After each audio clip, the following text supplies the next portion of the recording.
Hello and welcome back to the Tea Break Podcast, episode 13, our off-the-cuff British take on the world of VR, helped out by, of course, you, the listener, where we search out the very best in VR news so you don't have to. So without further delay, I am your host, Adam, or Duquesne the Wizard, and with me today, across the mic, is Mike. Hey! And of course, who could forget our dear friend Todd? Hello! Woo. Woo. He's here. It's great to see you both. It's good to be here. It's just good to be seen. It's nice to be seen. Well, you're not being heard. Poor choice of words. Poor choice of words. I might turn that fan off, actually. With introductions out of the way, we move on to... So it's time for our first segment, where we head over and check out the PlayStation blog and save you the trouble of doing it yourself. So, first up... Oh, what have we got? Wow. Astro Boy, who's got his new rescue mission from the team behind the Playroom, is soon coming to PSVR. It's the creative director and producer of Japan Studio has written a little piece about the production and how they've adapted Astro Boy into Astro Bot, basically.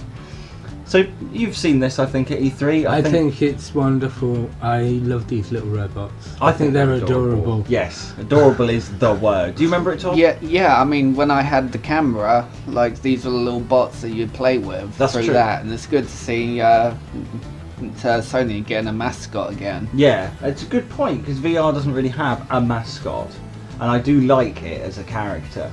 They need to give it. I don't know if they say it needs a voice or a real backstory, but I suppose that's what this is going to be.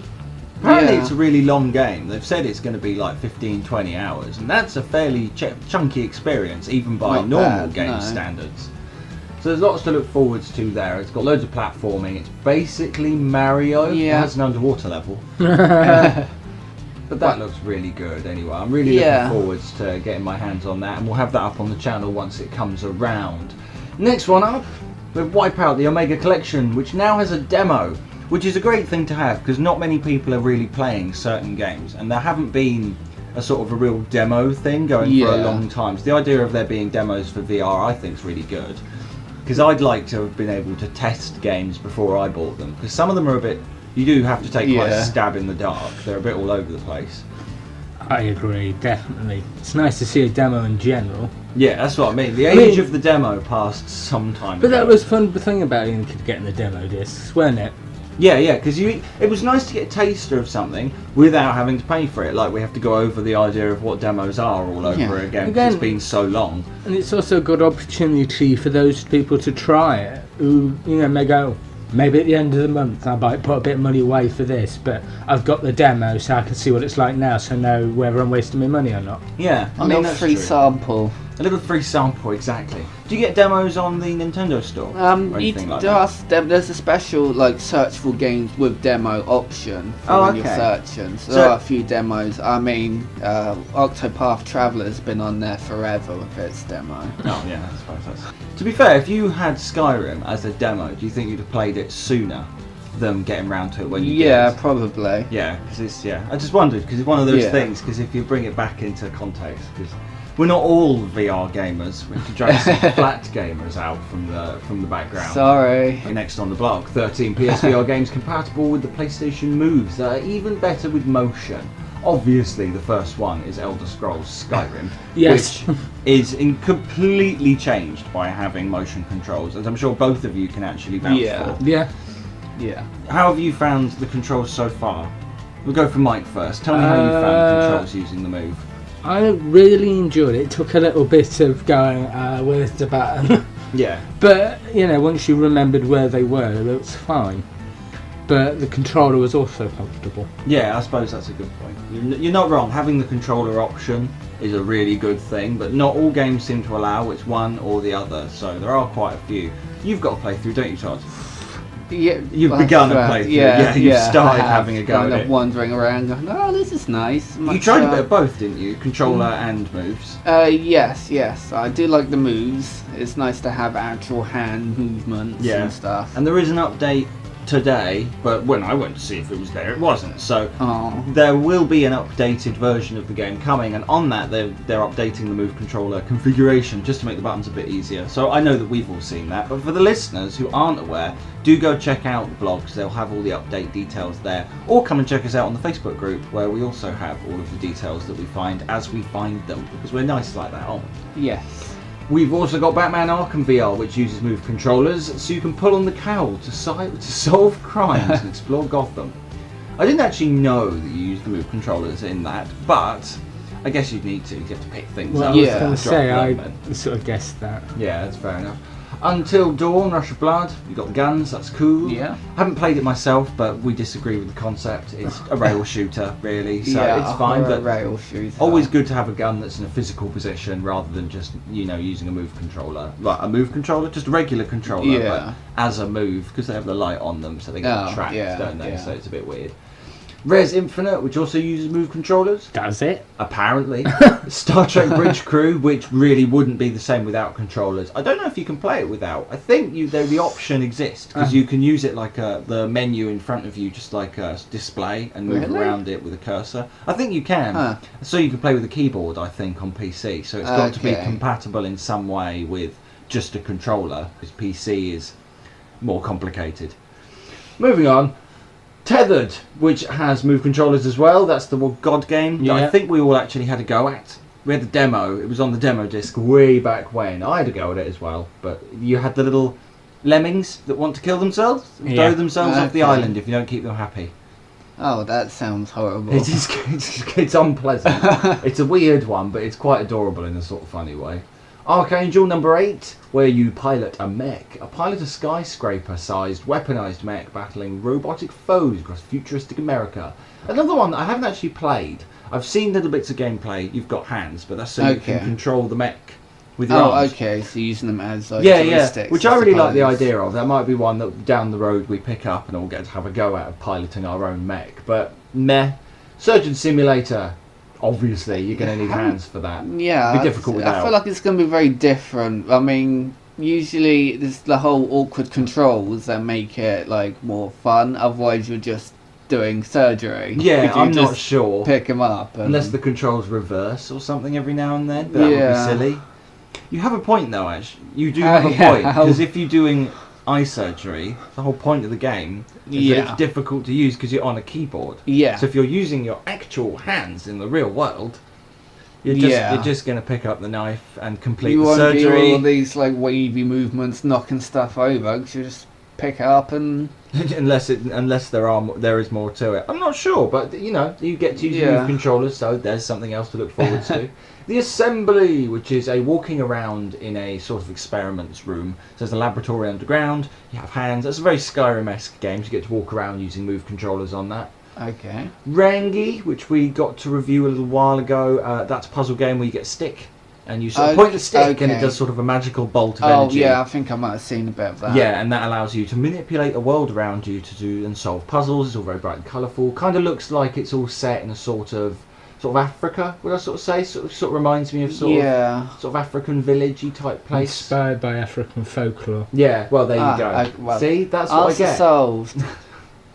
The Impatient also has Move controllers, and last, Move Chess Ultra VR, which I really want. I really like the idea of playing chess online for fun, because it's chill. I could sit and just go, there's no one at home. I'm just going to sit on a volcano and battle a demon against chess. Just be like, oh, look over there, and move the pieces around. Yeah, I wonder if you can. So you could do that in when I played with Darren. Was it Rec Room?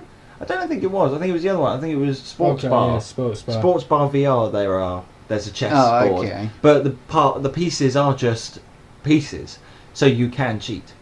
You can just go pick up. You can just knock all the pieces aside and go, I'm not playing anymore. People can come over and interfere as well, which made it annoying. Which is why I quite like a sort of personalised VR chess experience. Private. And it would probably be a bit prettier because it's just chess. Yeah. So I don't know, tricky. But there we go. That's everything there is to know about the VR Move controllers and the most popular games on the blog that they want us to know about, and you at home. Yes. If you didn't know, there are some things for your Move controllers. Next and last up on the blog for us is 13 of the most PSVR exciting games of E3. I'll say that again because that was nonsense. 13 of the most exciting PSVR games of E3 2018. Impressions of the new wave games that got showcased this week, which was Blood and Truth, which is from the developers that did The Heist, which was the demo. Yeah. The Heist demo, which was just a PSVR showcase where you got to just have guns and you'd be shooting over a desk, then you're in the back of a van. It's all set in London, which is great for us. And now they're doing a full game of that. That was at E3, getting a bit of a showcase. Tetris Effect, which we'll be talking about later. Deracine. Oh, the From Software. Yes, yes, that one. Okay, that's another one we'll be talking about later. Track Lab, which is, truthfully, we're so absorbed building a music track thanks to Track Lab's intuitive UI that we lost track of time. Ironic, given that this music creator is all about perfect timing, representing beats and sound effects as physical items and light pulses on a grid, so you can make music in a sort of virtual space. Okay, that's actually quite interesting. I don't know. Sense. I haven't come across that one. Beat Saber, talking about that later. Firewall 0 Hour. Nah, that was E3 too. They're an arcade shooter. Thrills of PSVR. I believe that this one actually allows you to run around though. It's proper tactics. I think this is an answer to the hellhole that was... What was that game? Bravo Team. Everyone was very angry about Bravo Team, and I think this is a sort of cohesive answer to that, so that people really do have something to go and play. Because without World War Toons, there really is nothing. I'm still bitter about that. I still tweet them. I still tweet their account going, where is the game? Like, it's a bit cheeky now, because they've been gone for longer than the game was active. Yeah. They were taking money, like there were microtransactions in the game. Like they gave, like I was player of the week. I like to boast. I was player of the week once with my string of like 20 kills and got onto their like official channel and their page, and they gave me a voucher, and I've still got the code because I can't pay it in. You know, so there's loads of weird things. It's like, so they kind of built a really good little game that might have been a scam. Yeah. Because I'm not really sure why, but I don't get why it hasn't come back either. But they're making all these models now, which are really good. Their Twitter account is just full of models and figures and things that are all of the game. Okay. They're making lots of money off, I assume. But I just don't know where the game is. I'm hoping that I'm wrong and it's not a scam. And they're just working on it. But it was working fine. I was playing it. It was great. Now it's gone. But there were like £99 bundles, like all microtransactions. There's always the extreme end of that scale. Somebody paid £100 for like everything in that game just because they thought, I don't want to unlock it, or I'll just buy it all now. Yeah. And they've not got that anymore. So hopefully something like this. Hopefully it'll come back. Yeah. Hopefully Firewall 0 Hour is going to be a proper answer to running around arcade shooting that we'll actually get our teeth into. Fingers crossed. Fingers crossed. Next up we've got Salaryman Escape, which we've already talked about as well. That was the one where you're running around and you've got to escape with your little characters. The Portal-esque sense of humour one. Yeah, it's like a Portal sense of humour. You've got all the little black sort of stick men, and they're running around on the field in front of you, and it's all made of squares and shapes. You've got to rearrange the ground and the shapes to guide characters through it. Okay. I believe they can't jump and things like that, so they kind of have to move up slopes, and certain blocks are red and they do damage, and it becomes a sort of puzzle game of getting a group of people to an exit. Right. So it's almost Lemmings based, except they're not lemmings, they are people.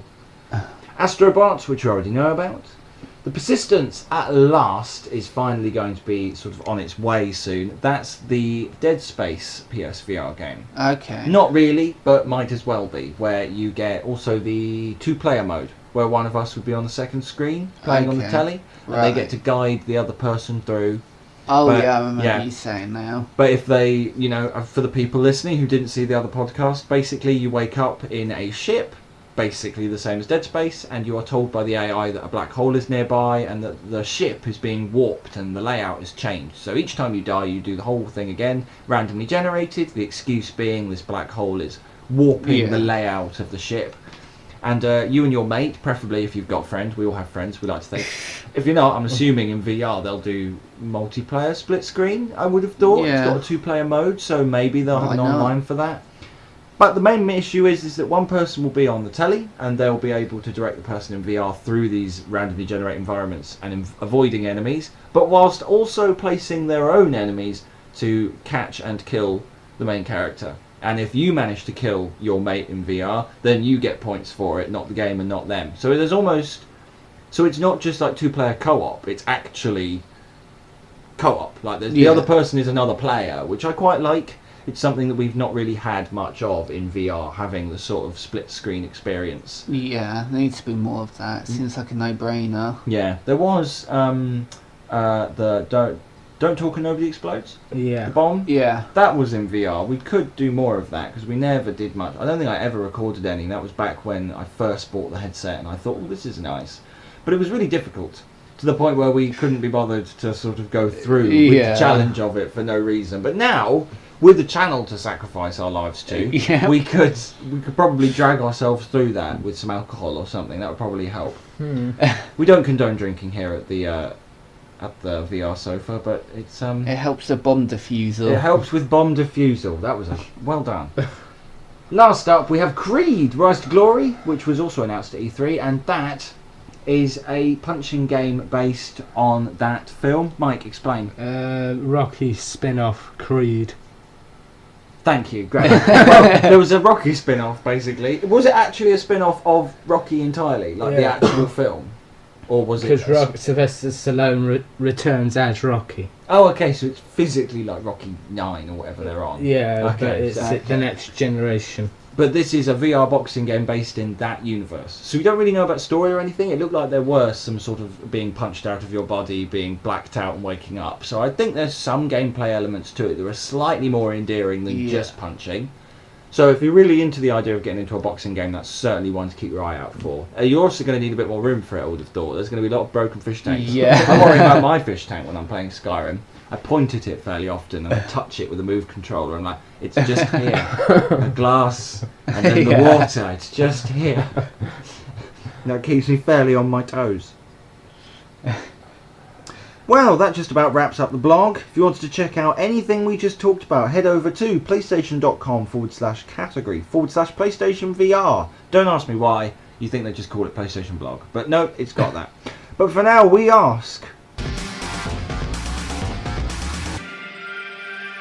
wherever you are, has our E3 discussion disappeared to? Because we have an E3 discussion to replace this time. We're not going to be doing wherever you are, have we been? Because we had a load of predictions before E3 took place. Yeah. Todd's got a big grin because he knows that we didn't get that many of them. And we would like to discuss the ones that we did and didn't get right. And we're going to start with my first one, which was, to be fair, correct. And that Dreams will be E3 there, or Dreams will be at E3 and playable. And it was. We did get to see lots of gameplay, and it's been shared around a lot, and it does look quite good.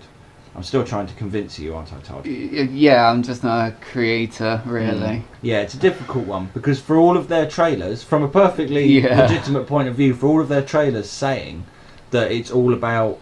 It's basically building a YouTube of creations, so you'll just flick through stuff, or you'll make stuff to be added to the flick through of stuff.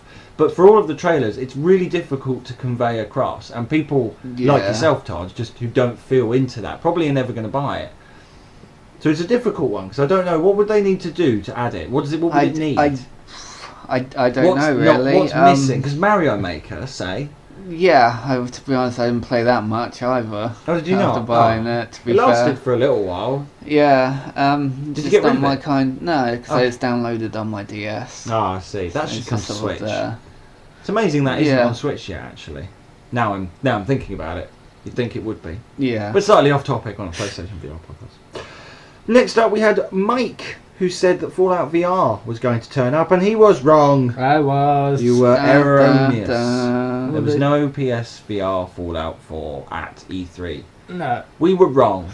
Alright? We're sad about that. Is it wrong to want something? Is it wrong to have needs? Next, I said that Moss was going to be there, and we were going to get Moss 2 or some sort of DLC, and I was also wrong.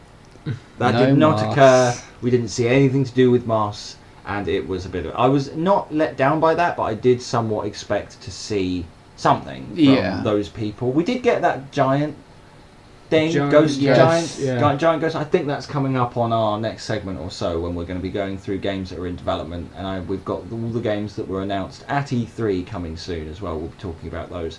I think it's in there, but No, nothing on Moss. Mike also said that we would get Resident Evil 8 in VR. Well, and I was half right. Half right. I wanted that. I wanted that so badly. I enjoyed Resident Evil 7 so much in VR. It was incredible. It would have been lovely to have seen that there. But now they've got number 2, which has been remade in the same engine. It's not, as far as I'm aware, going to be in VR either, which is odd, because even though it's over the shoulder, I think that could have been great. I think it would have been really cool to have, like, not be able to see round corners because you're behind your character. Yeah. That would almost make it more scary. It would take you back to those days when they go around a corner, like, and then the camera angles. Yeah, that'd be fantastic. See, I think that'd be superb, but we're not going to get that, so it doesn't matter. My next one was that we would get some classic games coming to VR, like Wolfenstein, and the answer is yes. Wolfenstein did get a VR version of itself, which is driving a dog, Cyber. Yeah, like Cyber something. Yeah. And that's got the riding around either on a dog, or in a dog. But it's a big robot dog. Yes. And you have to kill Nazis. So that did happen. So we have a few. At the end of this, we're going to have a score for the two of us, Mike, to make it all public and well known. Mike's next one was that we were going to have some Wipeout DLC. And I was disappointed because the answer was... No, there will be no Wipeout DLC. But they might be doing something new. The developers of that are now working on something else, and we know that, but we don't know what. I'm hoping it is another Wipeout. I have hopes that we'll get a new one now, that maybe that's found a new home on VR. Because it wasn't really much loved anywhere else. It's a shame to say it, but not many people care or know about Wipeout in this day and age. Which is a shame, but hopefully we'll get more from them down the line, but there wasn't anything here.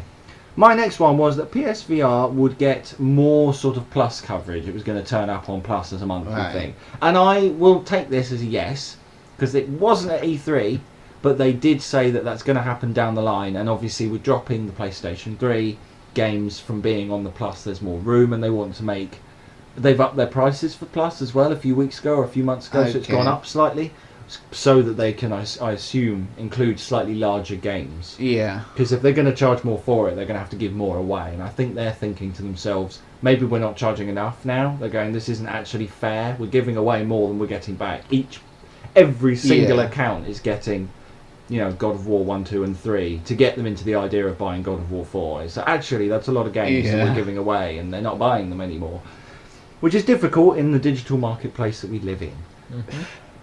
Mike's next one was that Rocksteady's Superman was going to turn up, and that it was going to have some sort of VR capabilities, and the answer was... No, that didn't turn up either. Rocksteady, were they there? I don't think so. I didn't see anything from Rocksteady. I don't remember seeing anything. Obviously we got the Spiderman stuff, but that's all Insomniac, isn't it? A new Bethesda game was my one that would come in VR, and I was right. We do get it. Blades has been announced as coming to all platforms, from phone, Switch, I think Xbox, PS4, Steam, all people, mobile, and obviously all VR headsets, so Oculus Vive, PSVR, and that's a lot of different ones, and hopefully we're all going to play that together on the channel. Todd will be on the Switch, Mike will be on his phone, we'll be in VR, we'll all be recording each other. That'll be a very interesting time. I also should really get an extra point, because I mentioned Starfield and said that Starfield will probably be a real thing and that will get announced, although it's not related to PSVR. It was announced. They did talk about it. They said it's like the next gazillion years, and that we might see it maybe maybe our grandkids will get to play it, basically. But it was announced, although really it goes either way. And they should get a point because I said they'd announce Elder Scrolls. Did you say they'd announce Elder Scrolls? Yeah. Oh, then I'll give you a point, Mike. I will give you... Good old time. And last but not least, Spiderman VR or Tomb Raider VR was going to be announced. No, that didn't get announced either. That was a bit of a swizz, because you really had me when you said last time that was probably going to come out. I thought that seemed really quite plausible. Because Spider-Man's a big game, and they did like the Batman game, and that got a sort of Batman walkie around thing. Did they not do? What were the other one? What were they all? They've already done a Tomb Raider PSVR experience. So you're talking about for the new game? Yeah, they would have done a new PSVR experience. I think that one was less likely, though it didn't happen, just because they'd already have done one. But Spider-Man seems like a no-brainer. Everyone likes Spider-Man. Insomniac could probably pull that off.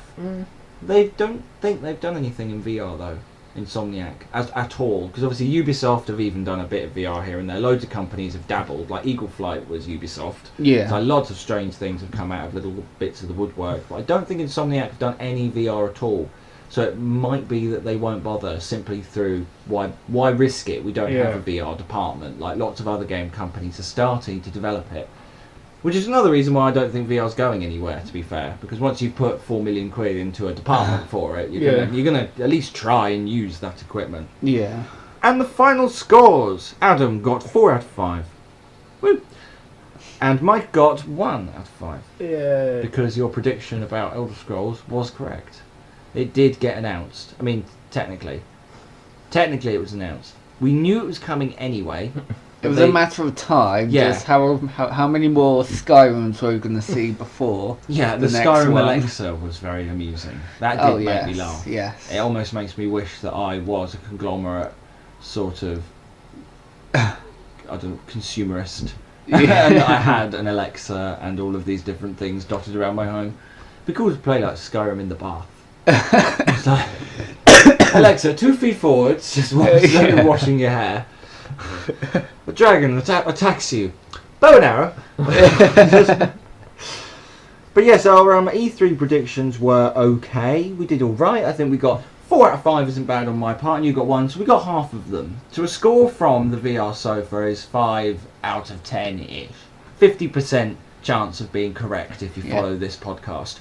And next year I hope to up that score. Yes. But that's our rating by Ofsted, which if you don't, that if you're in America, that's whoever rates schools in America. Yeah.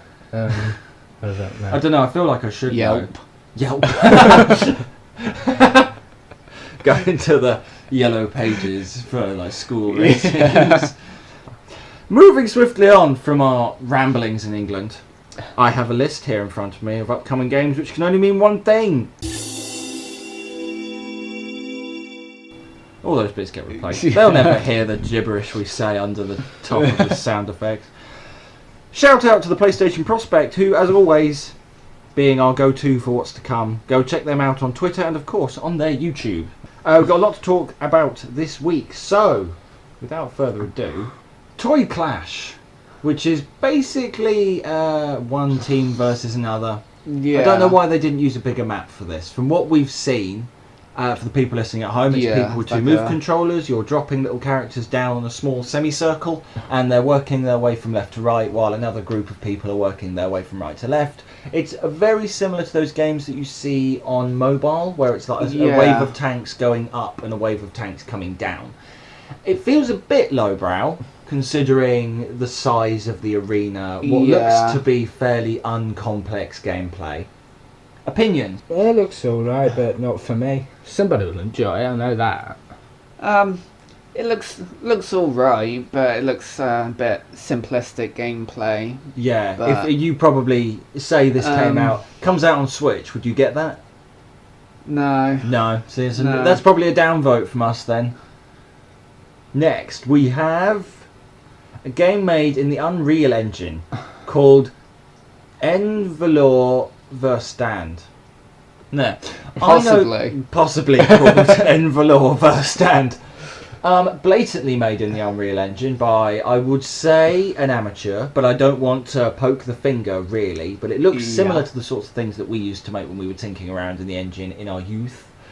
Don't know I can't judge it because we don't really know anything about plot or story. Yeah. It could be very clever. It could be that what we're seeing is more of just a visuals, and actually it's a very deep storyline. Just like a I like that. Showcase. Yeah, it could be because you said that when you saw it, it looks like a platformer, which obviously it seems to be.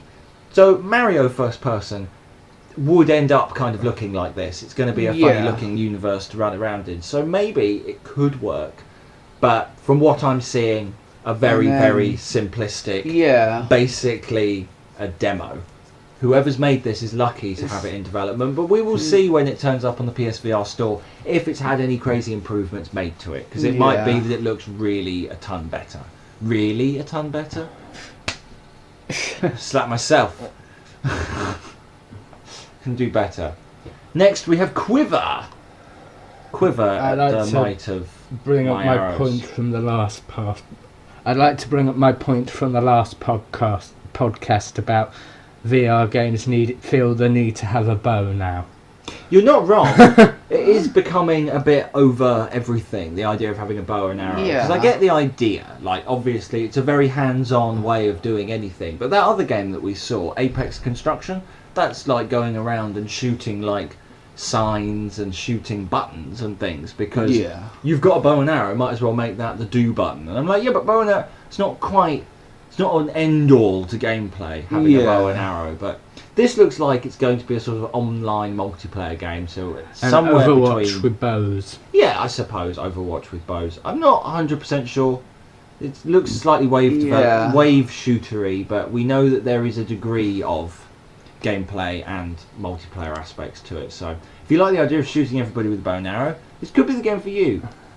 Next up, we have Blunt Force, one that intrigued us, didn't it, Todd? Yes, it did. It's certainly one that looks a bit more interesting. A, it has a cutscene. B, it actually tells us roughly what's going on. A bloke is in the war against the Germans, and he wants to stop that from happening, as is the way with wars.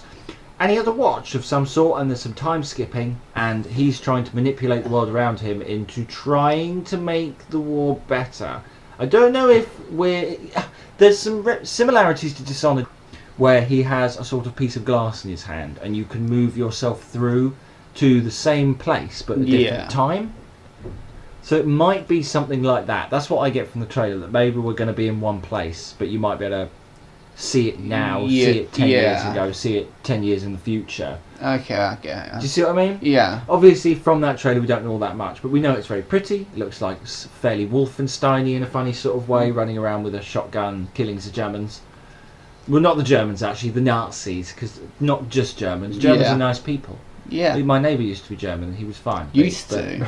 Well, he was. He transformed. After so long in England, you transform, and you come out with a monocle and a top hat, and you can only drink tea. Following on, we have the next game, which is set in Paris, and this is Wolfenstein Cyber Pilot. Because I knew I didn't have to worry too much earlier, because I knew it was coming up. In this game, we're fairly sure that you are hacking into a robot dog. Has anyone played Wolfenstein? No. Nope. No. You've got Doom on the Switch, don't you? I had Doom on you the had Switch. Doom on the Switch. Did you complete that? No. Oh, it's a shame. You never quite got so far, yeah. Well, Wolfenstein is a fairly more hands-on version than Doom. It's got a fairly more in-depth story, basically. It's a more story-based Doom. There's lots of other characters that you meet. You're not just you alone in space. Yeah. There are other people in these cities. And in that game, there are these sentinels that walk around, which are the dogs. They're basically the robot tanks that the Nazi Germans use. Yeah. And they've made this game in VR where you can hack one and kill the Nazis back. It has its appeal, but not to us. Or not to me. You too? Not really. No. We have Heavy Fire Red Shadow, which is a 360 arcade machine. I have mixed feelings about this, as you two know. Yeah. So for starters, I want to hear your opinion. It looks alright, but I'd probably not for me. No. Not for me. Same. No. Someone will enjoy it, but I won't. See, part of me thinks it's bad marketing. So I was saying this earlier. I think that the joy of like an arcade machine from like the 90s, the 80s, that sort of arcade machine where it's name an arcade machine. What was it called? Pac-Man. Yes, but you're not helping. Was it Splinter Cell or Time Crisis? I think there was a Time Crisis. Familiar. And that was very similar in the fact that you would be just shooting at waves of people and they stick their hair down, you shoot them and they keep coming and you're on a rail. So I kind of like the idea of going, we could build this and keep it this way but make it 360 because you're in VR now and there's something kind of nostalgic to it. Yeah. I mean, it's if you get what I mean, because if it's being made like this on purpose to be retro, to imitate an arcade machine, then I think it's very clever. If it's their best attempt at today's modern shooter, then it's shite. It's failed. And then it's failed miserably. So I think it depends on your angle, because there are a few other games on PSVR and VR in general that have an arcade cabinet in front of you. Yeah. And you start playing a game, and then you can sort of stick your head through the window which is weird because it's like real on the other side. It's almost like a door, and you can see your head through, and you can play it as however you like. That was one PSVR game that came out a little while ago. So I kind of like the arcade cabinet thing. It appeals to certain people, but again, probably not one for the VR sofa in general. Has its thumbs up for. Yeah. Next, we have Naked Sun, a confusing but weird-lookingly pretty game. Yeah. Coming to VR and PSVR in general, we assume, from what we've seen of the trailer and what you're seeing in front of you now, it's all basically images. But loads of robots rule the world. Yeah. And there are some people left behind in little cities that they've built themselves that are trying to survive against their robot oppressors that now control everything. It's almost like if Facebook took over, everything, and then suddenly Facebook one day decided, actually, I'm not too fan. I don't like all these people being friends. Facebook and we all dislike everything. Dislike. The justice system in the future. You stand in front of a big screen, and it goes, "How do you plead?" Not guilty. Dislike. No. Trapdoor opens up. But yes, that's the concept in this game anyway. Okay. Fighting. So it's kind of like the Matrix if we didn't all get clambered into machines. Yeah. Yeah. So I like the idea. Hopefully we'll get to see some actual gameplay of it soon, because obviously we only have pictures at the moment. But nice idea. I think it's something we could all get into eventually. Gungrave VR, which I'm pretty sure is either out now or coming out very soon. Very soon to PSVR. And this kind of reminds me of the Deadpool game. I don't know about either of you, but bits of it are third person, bits of it are first person. From what you two have seen so far, what do you think, Mike? I look at this and I see that somebody's made a game about that character in Bebop who drags the coffin. Oh, what, in Cowboy Bebop? Yeah. Yeah, he's kind of like that. I don't think he drags a coffin, though. He drags a gun. It's a very large gun that he has with him. It's kind of like an evil Captain America from what I've seen. I don't know whether it's going to have a really good storyline. But from what I'm seeing, it looks like a lot of fun. What about you, Todd? Yeah, it looks like I would enjoy something like this. I like the cartoony kind of art style to it. Yeah, it reminds me of the Deadpool game more than anything else. It depends on whether the comedy's any good. If it's not funny, it's not going to be any good, because there are games like this I can already play. Yeah. That's the problem with VR as a whole, is you've got to do something new. Otherwise you just fall into the cracks in the floor. Finally, we have Table of Tales, which is something we've talked about some time ago and now has been officially announced for PSVR. It's the Dungeons & Dragons game, where basically you get a board, springs up with cubes, and each cube is a tile, and the tiles you get sand tiles. So it looks very Minecrafty. It's an environment made of blocks. You walk your characters through square by square, and you play Dungeons & Dragons alone. I assume maybe multiplayer. Mike? But no, I just found this. The people who made this game also do the role-playing books, meaning Darren play. Oh, really? The role-playing, the actual books? Yeah, on the I app. love those. That's fantastic. For people who don't know about the role-playing books, as it were, back in the day, they used to make a book. Well, they lots of books, where you read them and you get so far and it says, what do you want to do? And it's basically the same rules as Dungeons & Dragons, where you've got to have an inventory written down, a different bit of paper and everything, and then it goes, do you want to do this? And you go turn to page 50 if you've chosen to turn left. You flick all the way through, and then from page 50 onwards you read, and then it goes, you've come across this, go to page 25. And they are really thick, and they're really complicated to write, very complicated to write. They've got lots of multiple endings. They were great fun. I used to read them a lot as a kid, because you have to have a dice, and you have to write everything. I've bought this much with this money, and you have to do it all yourself. You're basically playing Dungeons & Dragons alone. So that was great. So if it's by people who have really got down how to write a good complicated storyline like that, that only makes me all the more keen to play Table of Tales. That really does look a lot of fun. And now, moving on, we do have a special segment, because we're going to go through the things which were available at E3, or at least shown at E3 this year, for coming to PSVR soon. Some of them are a bit weird, but we've got a lot to say on the matter. And I believe first up is Tetris? I think it's Tetris. Yes, it's Tetris Effects, which is... Trippy as all hell. Trippy as all hell. You're playing Tetris in front of you, And the idea is there's lots going on, lots of very psychedelic music, lots of things that are fading in and out. It's a real trip experience more than anything else. And it's based on the idea that back in the day, I don't know if anyone else at home will have had this, I'll just go through the syndrome itself for some background. If you've ever worked in McDonald's or Burger King or Wendy's or any of the retailers that you can think of that have a beepy noise going off all the time, and then you go home and you can still hear that beeping in your head, and then you do it day in, day out for months, but you just can't get rid of it. Like, you start hearing it wherever you go.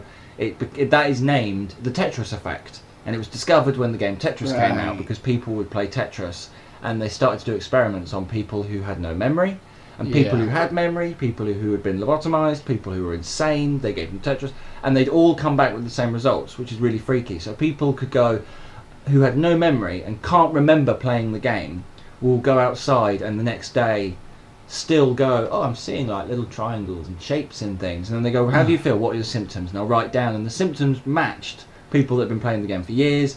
And it's just an effect of the brain, where if you see something long enough and repetitively enough, it really sticks, and it becomes almost ingrained. This PSVR adaptation of the game is meant to play on that to the point where you're supposed to just sort of become part of the game and completely zen out, and sort of just become part of the music. And because the game, obviously when they first made the game, this is kind of what he had in mind. Is kind of, that's what they're trying to say, is that it was meant to be a more technicolored experience, this whole zenning out on your Game Boy, and they couldn't do it, and this is what it was meant to be. It's also kind of based on music and to music, and that's always a good thing from my point of view. Right. Mike, what do you think about the Tetris Effect? I'm actually looking forward to it. I've never looked forward to a game of Tetris, so it should be fun. And in VR as well. Yeah, I think it'll be interesting just for the VR aspect. It'll be fun to play. I don't know if it'll let you use your own music, but if it does, then we're all one up. Not really my kind of thing, but I don't know. You can see the appeal, but not for you. I can certainly see the appeal, yes. Yeah, no, that's fair enough. It's not going to be for everyone. Certainly, flat gamers with their handheld consoles could never possibly understand. How dare you? I can game in places you can only dream of. He's right. You're right as well. I could never take this on a plane. Next, we had a very good announcement for me. And for both of you, are we thinking? You two are kind of on this, aren't you? A little bit? It's lightsabers. Yeah. It's lightsabers. I want lightsabers. They're good. Then we're all in a win for once. Beat Saber has been announced as finally coming to PSVR, something I've had my eye on for some time. If you've been anywhere near the Facebook group, then you have been inundated with every time they update the game. The music that's been involved. There are videos of people doing this Darth Maul style updates, mods. I can't wait. When it gets to PSVR, there's going to be so much content that's been nailed out on PC. It's just going to be fantastic. Yeah. Mike, do you have an opinion on Beat Saber? Other than how fantastically amazing it is? Lightsabers. You're alright with that. Todd? I'm not usually into like rhythm games, but that seems more like my kind of rhythm game that I would be willing to try.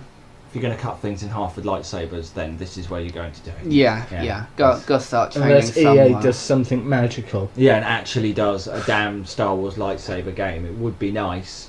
Next we have Ghost Giant? Or Giant Ghost. Ghost Giant. I'll find it. There's a name somewhere. Ghost Giant, right, we've got Ghost Giant. Ghost Giant is, as it sounds, it's basically Pete's Dragon. From what I can see, for people who don't know Pete's Dragon, now we're going to have to explain that. If you've got a boy who has an invisible dragon, and no one can see the dragon, but he can see it when it chooses to be seen. And they go throughout the day, and obviously he walks down the road, and next to him there's massive footprints in like the wet concrete. Okay. And everyone's like, "Oh my God, there's an invisible dragon," but no one gets to see it. This looks like a sort of VR adaptation of the idea of you being the invisible person. Monster. And the child being the character that's like, oh my God, what are you? Where have you come from? Very moss. Very mossy, very mossy, as it were. Oh, it's moist and damp and mossy in here. I really like the idea of being able to play through a whole story from the point of view of being like a character in a game. Yeah. So, if that makes sense, so rather than doing it myself like Skyrim, where they don't really refer to you as a person. You are you. I like the idea of actually role playing to some degree. You aren't just you here. You're part of someone else's world. They're more curious about where you've come from than you are about going into some other place. I think that's a really neat idea. I think that's what they tried to do with Moss, but maybe not having Quill talk to you broke that a bit. I think having a little boy or cat person that's really talking to you and emoting with you is going to make more of a difference. Oh, this is quite an interesting one for me because it's by Ubisoft and Spectavision, who do movies or produce movies. Spectavision. So you might have seen that at the beginning of a good film, a good old televisual enterprisal movie. They have those, and they've decided to work together to put together a very cinematic PSVR game, a real experience of horror. And it's called Transference, if you didn't know, and it's about a bloke who, I think, from what we've gathered, has built a virtual version of his family, and he's downloading them into it. If I'm wrong, then so be it. But from what I can tell, that seems to be the case, that you're either playing from a little boy's point of view, the son who's been entered into the world after the plans were finished. Maybe the world's going to blow up, maybe it's safer in the computer, maybe he's mental, maybe it's like a horror thing. It looks more horror based, like Soma or Amnesia. But I don't know if it's sort of meant to be down the line of like you're being saved from something, or if there's an apocalypse going on that's caused this. So it's all a bit out in the open, we don't really know. But it's being designed by filmmakers, so we should have some faith in the plot and the story being pretty good. I like the look of this. Go on. It looks like fun. It looks like my kind of thing. Yeah. That I would definitely play if I had a VR headset. Yeah, that's a good answer. You'll get to play it here, to be fair. We can always try and fit you in for an episode. It's a shame Soma never came to VR, because that was one you liked, wasn't it? Soma was good. Yeah. What about you, Mike? Yeah, it looks alright. Kind of looks like someone else's take on the Matrix. It is basically someone else's take on the Matrix. You're not wrong. Someone's built their own little virtual space, so we assume. So there's that. That's another one that we've really got to look forwards to, and that's coming out in fall. So that is this year, so it's not a massively long time to wait. Oh yes, it's Ecco the Dolphin, but not Ecco the Dolphin, because we're actually like what did you compare it to, Todd? Oh god, I can't remember what the name of the game was, but you're controlling a bird with the left analog stick and a fish with the right analog stick, and you're just avoiding obstacles. I think. On that ring that's on screen. By the looks of it, this is the same concept but in VR and with two dolphins. Yeah. I'm not really my thing. It's not even to music. Which sounds silly, but like it's not even to music, which you think would be a no-brainer if you're gonna go on a rail and be moving around pretty dolphins and pretty lights. Oh yes, this is one you wanted to talk about, wasn't it, Mike? Yeah, the From Software VR experience. Ah, what's it called? Deutschlein or something. Yeah, I could be wrong. Not sure. I don't know what I want to think about this. I don't like the idea of doing another puzzle game, which is what I think this will be. But I do trust From Software. They made the Dark Souls games and the Bloodborne games, so they know how to do something fairly out there. They know how to subvert my expectations, so I have my hopes up there could be something good here. Tricky to say though from such a vague trailer. We don't even know if we're walking around or if this is going to be a point-to-point based game. But I'm hoping there's going to be a bit more life and walking around to it than what we see here. Yeah, need a gameplay trailer. Yeah, there aren't enough gameplay trailers anymore. No. Just as a rule. Finally, a game that we can talk about with a bit more lackluster. Rick and Morty creators, Justin Roiland, has gone on to make Squanch Games, where they now do a lot of VR titles, and he's moving into... Yeah, I know, it's called Squanch. That's the name of the company, is Squanch Games. And they've gone into platforming, also it would seem. Apparently there's lots more to the game that we haven't seen. Okay. It is a 10-15 hour experience, so it's not a short VR experience like his other one was. This is a real game, apparently, with a storyline and a plot. And it's set in an entirely new universe. It's called Trover, so Trover saves... Trover. It is Trover, or Trover. Trover. I think it is Trover. Trover saves the universe. And we just have to explore that universe with him and hopefully save it. It looks like a lot of fun. Yeah, what do you think? You like this sort of thing? Well, yeah, if it has Rick and Morty charm all over it, then yes. Then there's no more to be said, basically. It's a win. Mike? Yeah, I still want to play the Accounting Plus. Yes. See, I wouldn't mind playing that. but I don't think it's really like a full enough game experience. And we've seen it being played by other people. I've watched people playing it on the internet, and it's been pretty good. I don't know if it's worth the money. I would like to see it come down in price in a sale, or maybe be free on PSN. But it's a difficult one. I don't know if it's an 18 only. I feel like it might be. It should be.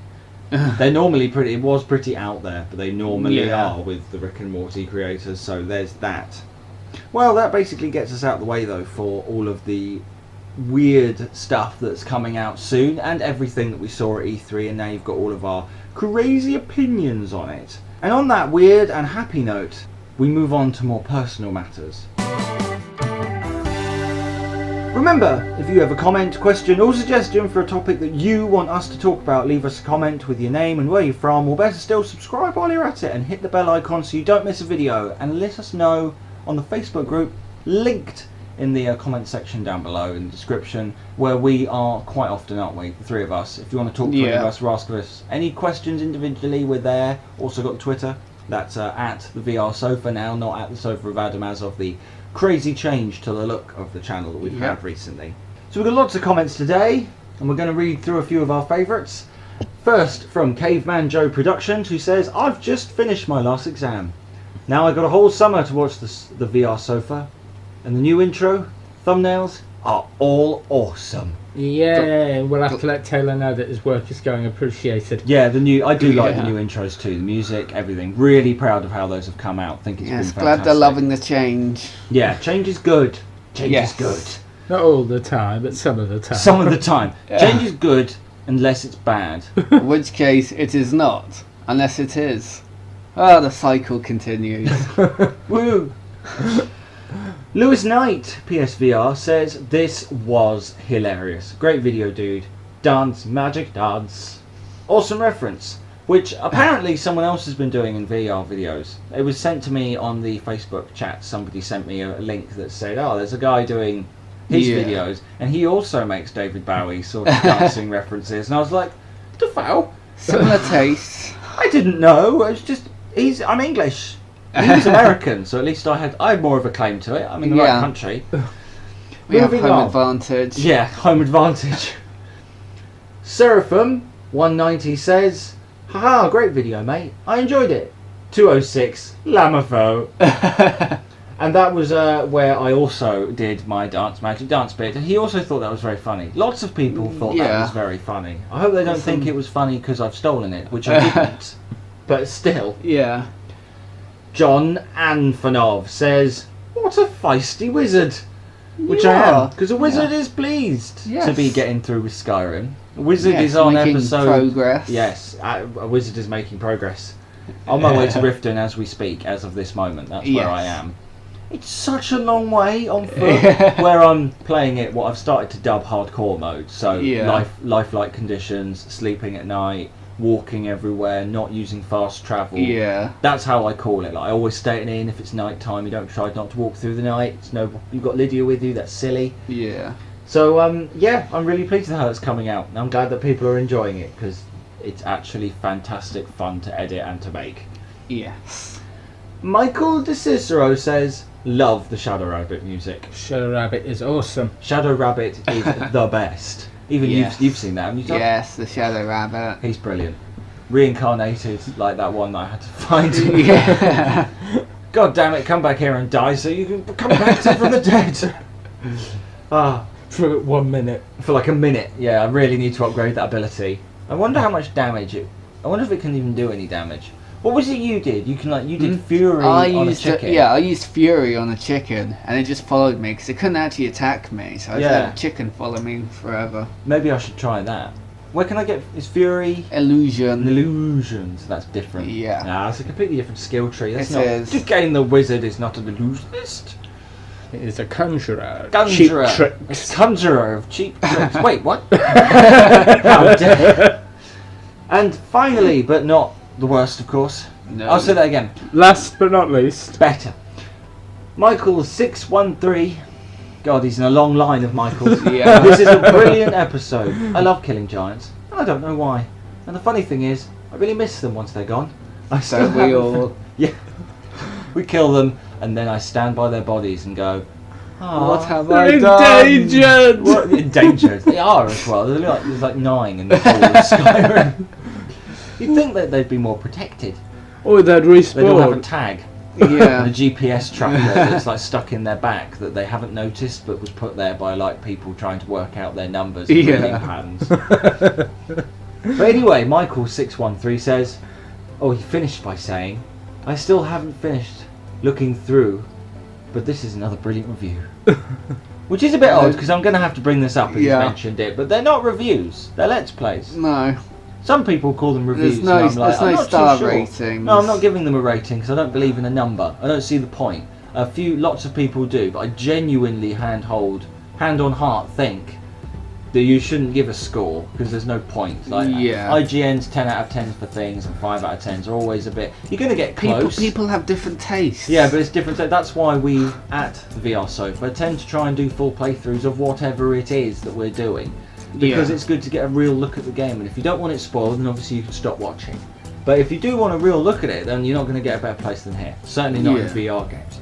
And now we go on to welcome the newest and most beautiful people on the world. Our new subscribers! Woo! Oh, excellent. Got a little duet thing going there. Thank you for joining us too, the 520 of you at this moment. We have Clint Marriott, Chuck Oris, That Dude Hack, Zorks, Raven Guys, Tyson S, Daniel Sutherland, who I believe is the guy from PSVR Live. So if that is you, welcome. Zargs Raz, David G57, Michael Burkett, Michael613, nice to see him again. Sweet Jerry Growler, Sweet Growler, Sweet Jerry Growler. That's dirty here. Uskins Gonzalez, he's the bloke who you all know and love from the Skyrim episode where he gave me the suggestion to go and try some stuff, and I did, but I can't pronounce his name, so I'm not going to risk it. Yeah. James Rice and WDMATRIX143. Okay. The Darkness 666. So it's good to see Satan on the channel. Thank you, Satan. I knew he'd join eventually. It was only You're a matter of welcome. time. Orth and Gamer, nice to see you. Wu-Tang 6020, Crazy Daddy Crete, Potis1, and Mika, who is welcome. And I think that's a picture from Skyrim. That looks like someone from Skyrim in a pose. So thank you, Mika, for joining. It's nice to see you all. If any of you have come from any of the groups on Skyrim, any of the groups? Any of the groups on Skyrim? You said groups. I'm pretty sure I did not. But any of the groups on Facebook, which are Skyrim VR, which is another thing that I'm also admin of now. There's a group of us, and I was made into an admin, so we do lots of posting. Yeah, but we make lots of posts there on just Skyrim-related stuff. So if any of you have found us through there, if any of you have come from the Twitter or from the Facebook group on the VR Sofa, do let us know in a comment down below. It's lovely to have you, and it's great to see people from all over the internet making their way to this beautiful haven of VR glory. Yes. Our haven is more akin to a Fallout map. That is not a positive attitude. Wow, someone doesn't believe. So, I gotta believe. Is there anything left? No, I can't think of anything. Both out of British opinions? Very British. I have opinions, but not for this podcast. I have opinions, but I daren't say them on such a delicate issue. Yes, well, if we're all out of things to say, then that's about it. Thank you very much for listening or having this video on YouTube in the background. We do our best and we do appreciate you choosing your time to spend with us. So until next time, please like, subscribe, leave that amazing comment down below on any video. Find us on Facebook, Twitter. And it's goodbye from me. It's goodbye from Todd. Goodbye. It's goodbye from Mike. Bye. You stay virtual, people.